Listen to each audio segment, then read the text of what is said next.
Assalamualaikum warahmatullahi wabarakatuh dan selamat pagi. Di sini sebelum kita memulai belajar mengajar kita, terlebih dahulu kita memohon kepada Tuhan yang Maha Kuasa untuk memberkati setiap proses pembelajaran kita pada saat ini. Kita akan berdoa menurut agama dan kepercayaan kita masing-masing. Berdoa dimulai.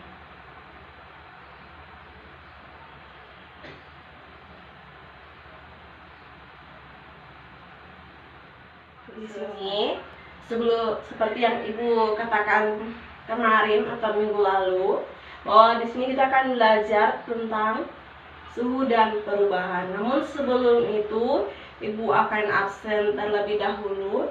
Di sini yang pertama Putri hadir, Ridwan hadir, Kristina hadir. David ini Ibu dapat informasi dari keluarganya bahwa dia sakit, jadi dia bisa ikut proses belajar pada hari ini. Nah, jadi teman-teman, kita akan belajar tentang suhu dan perubahan.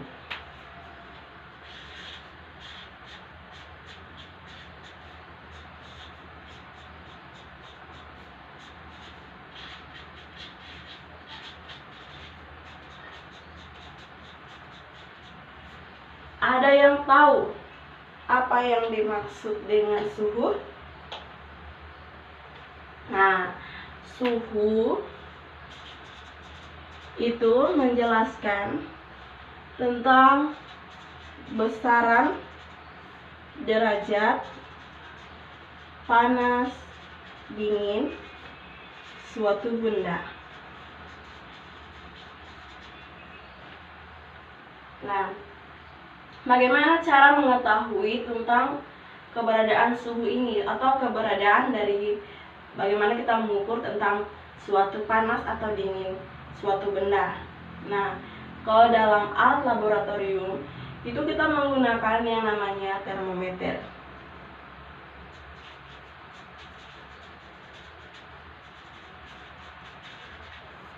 Tapi dalam kehidupan sehari-hari, dalam kehidupan masyarakat, termometer itu tidak digunakan. Tapi yang sering digunakan yaitu alat peraba atau indera peraba manusia. Ini adalah yang digunakan untuk mengukur suatu suhu panas ataupun dingin.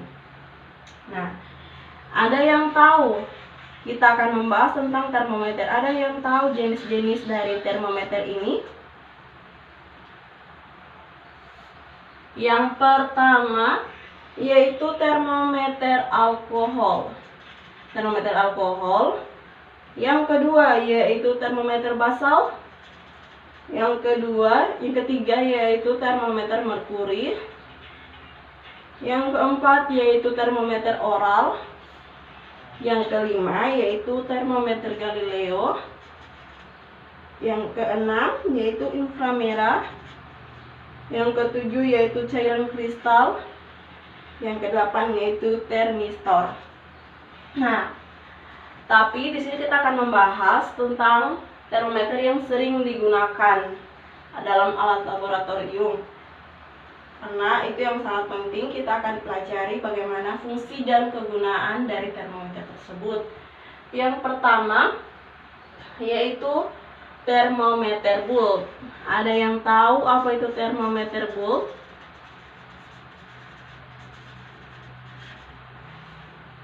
Ada yang tahu apa yang dimaksud termometer bulb? Termometer bulb ini biasa juga disebut dengan termometer rasa atau dengan termometer alkohol.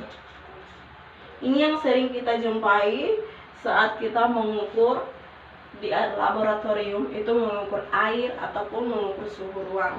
Yang sering kita jumpai di dalamnya, yang disebut dengan termometer bulb atau termometer alkohol.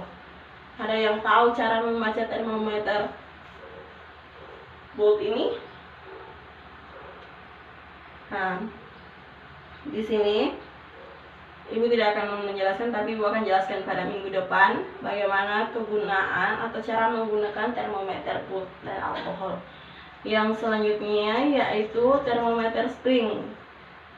Ada yang tahu termometer spring ini? Di sini pada termometer spring ini terbuat dari logam, dari bahan logam yang sensitif terhadap panas. Pada ujungnya spring terdapat pointer. Jadi untuk mendeteksi suatu panas ini, kita menggunakan dalam termometer spring ini terbuat dari logam-logam itulah yang mendeteksi bagaimana suatu panas pada suatu benda tersebut.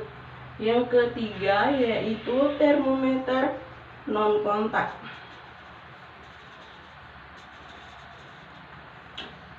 Yang tahu termometer non kontak? Termometer non kontak ini yaitu juga disebut dengan termometer inframerah, di mana pada termometer non kontak ini itu digunakan untuk mendeteksi temperatur optik selama objek tersebut diamati. Jadi pada saat kita mau mengukur optik itu menggunakan yang namanya termometer non kontak atau termometer inframerah. Yang berikutnya adalah termometer elektronik. Di sini termometer elektronik itu yaitu termometer yang dipakai untuk pengolahan yaitu termometer couple serta resistansi termometer. Jadi ada dua ya, termometer couple dan resistansi termometer. Yang biasanya itu industri memakainya nominal resistan itu 100 ohm pada 0 derajat Celcius. Jadi orang ini digunakan pada orang-orang elektro yang sering mengukur suatu listrik, yaitu kisaran menggunakan 100 ohm dan 0 derajat Celcius.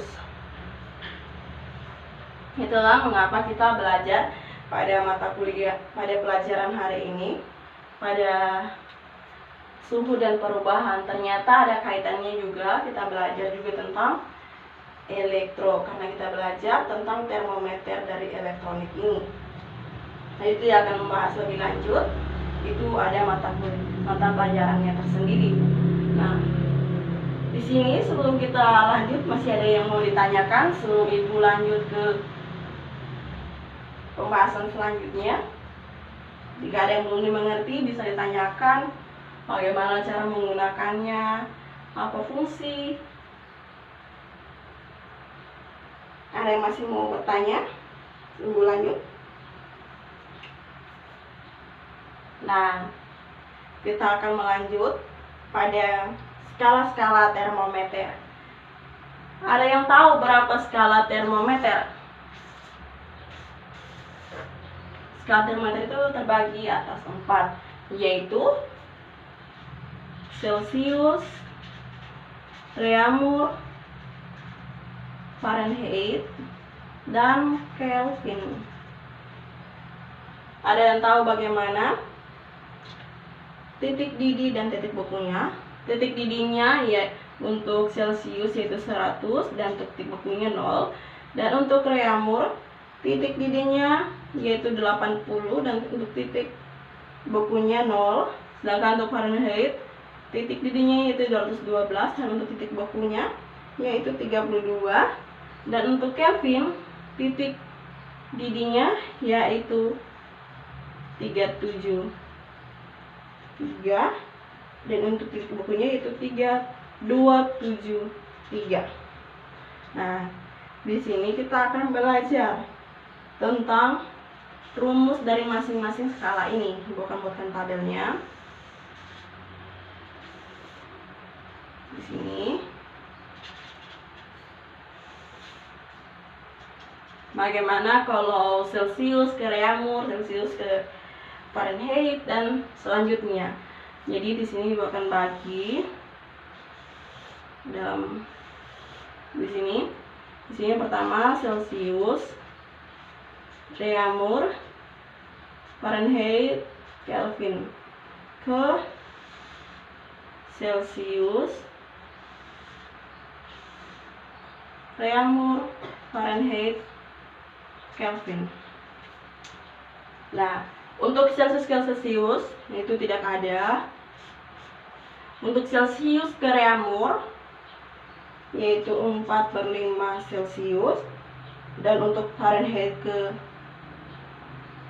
untuk Celsius ke Fahrenheit yaitu 9/5 Celsius ditambah dengan 32, dan untuk Celsius ke Kelvin yaitu Celsius ditambah dengan 273. 273 ini dan 32 ini yaitu titik beku dari masing-masing skala yang ada. Nah, untuk Reaumur ke Celsius yaitu 5/9, 5/4 Reaumur, 5/4 Reaumur, dan untuk Reaumur ke Reaumur tidak ada. Kemudian Reaumur ke Fahrenheit yaitu 9/4 Reaumur tambah 32, dan untuk Reaumur ke Kelvin yaitu 5/4 Reaumur ditambah dengan 273.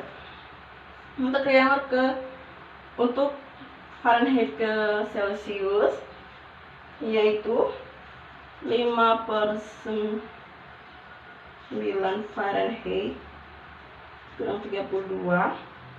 Untuk Fahrenheit ke Reaumur yaitu 4/9 Fahrenheit dikurang 32, dan untuk Fahrenheit ke Fahrenheit ya tidak ada, dan untuk Fahrenheit ke Kelvin itu juga 0.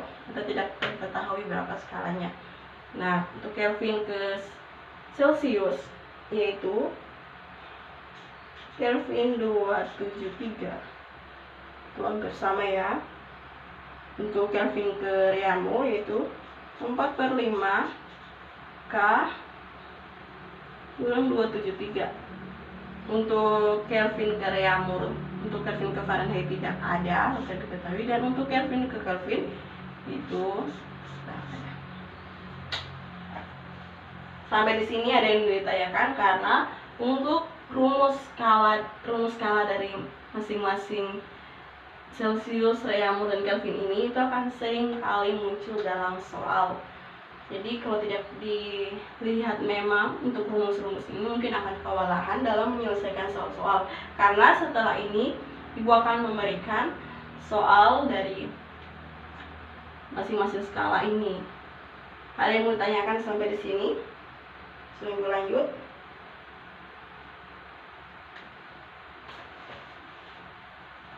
lanjut, apakah ada yang mau bertanya?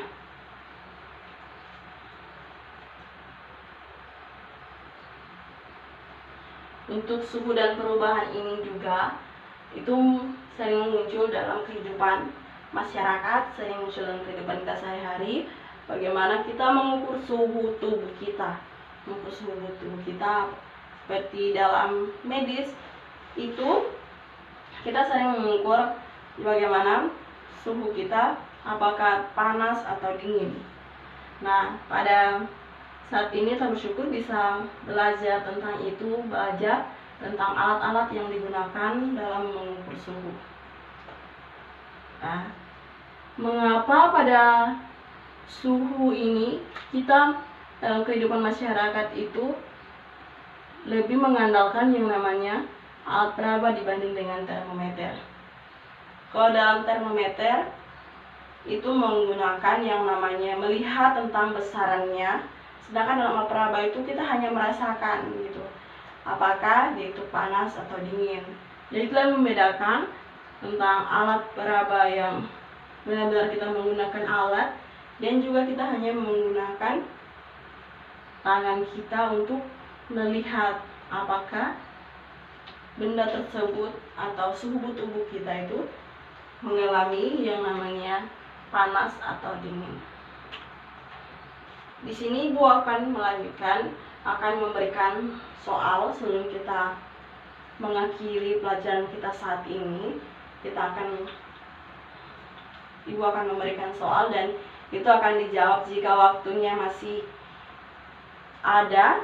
itu akan kita periksa, namun jika tidak, kita akan membahasnya di minggu depan, karena minggu depan kita masih akan belajar. Jadi di sini Ibu akan tulis di sini tentang soalnya. Yang pertama yaitu apa yang dimaksud dengan suhu.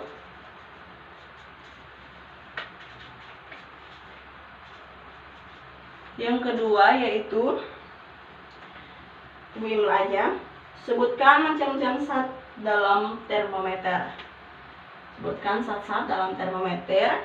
Yang ketiga yaitu sebutkan beberapa termometer berdasarkan penggunaannya. Ibu sudah bahas tadi. Yang keempat yaitu sebutkan 2 macam keuntungan dan kerugian air raksa sebagai pengisi termometer. Yang kelima yaitu sebutkan kelebihan alkohol dibandingkan air raksa apabila digunakan untuk termometer. Itu adalah soal yang akan dibahas minggu depan.